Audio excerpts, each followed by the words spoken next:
హనుమాన్ చాలీసా చదవమంటే చదువుతాం, రామరక్షా స్తోత్రం చదవమంటే చదువుతాం.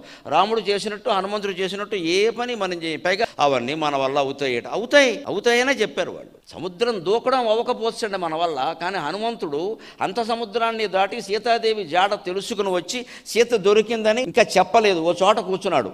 మిగిలిన కోతులన్నీ వచ్చి రాముడిని ఎత్తి మీద ఎక్కేసి చెప్పేస్తున్నాయి సీత దొరికిందంటే వీళ్ళే చూసినట్టు వీడెవడు వెళ్ళలేదు అసలు. అక్కడ సముద్ర తీరంలో కూర్చుని ఇసగూళ్ళు కట్టుకుని కాళ్ళు అందులో పెట్టి సైకత శిల్పాలు వేసుకుంటూ కూర్చున్నారు ఈ వానరులు అందరూ. ఇక్కడ ఆయనకంటే వీళ్ళందరూ రాముడు మెళ్ళ మీద ఎక్కేశారు. పాపం శుభవార్త ఇచ్చారు కదా, నీ కూతుర్ని ఆయన ఏం అంటలేదు, భరించాడు. ఇంత చేసి సరే మీరు వెళ్ళలేదు కదా, అసలు వాడు ఏంటి ఆయన కొండ మీద కూర్చుని రామ్ రామ్ రామ్ అంటున్నాడమ్మా. అది హనుమంతుడి వ్యక్తిత్వం.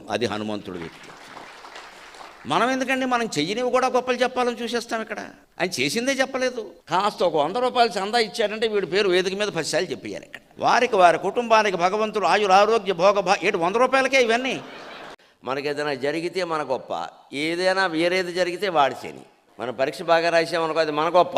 ఐ స్టడీడ్ వెరీ హార్డ్ అని.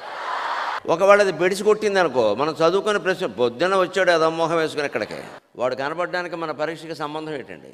వంకపెట్టి తప్పించుకోవడం కాకపోతే. అందుకే మన హిందూ సంస్కృతిలో ఏం చెప్పారంటే వాణ్ణి వీణ్ణి అనడం ఎందుకే, నీ చేతులు నువ్వు చూసుకొని చెప్పు. మంచి జరిగినా చెడు జరిగినా నీ చేతిలో ఉంది. కరాగ్రే వసతే లక్ష్మీ కరమధ్యే సరస్వతి కరమూలే స్థిత గౌరీ ప్రభాతే కరదర్శనం. చేతులతో కష్టపడతాం కాబట్టి చేతుల చివర లక్ష్మీదేవి ఉంటుంది అంటే అర్థం ఏంటి? నువ్వు కష్టపడితే లక్ష్మీదేవి వస్తుంది. పుస్తకాన్ని దగ్గరగా పెట్టుకుని శ్రద్ధగా చదువు. కరమధ్యే సరస్వతి అంటే అర్థం అది. అలాగే కరమూలే స్థిత గౌరీ, కరమూలం అంటే ఇది అరిచేతి మూలం, గౌరీ అంటే శక్తి.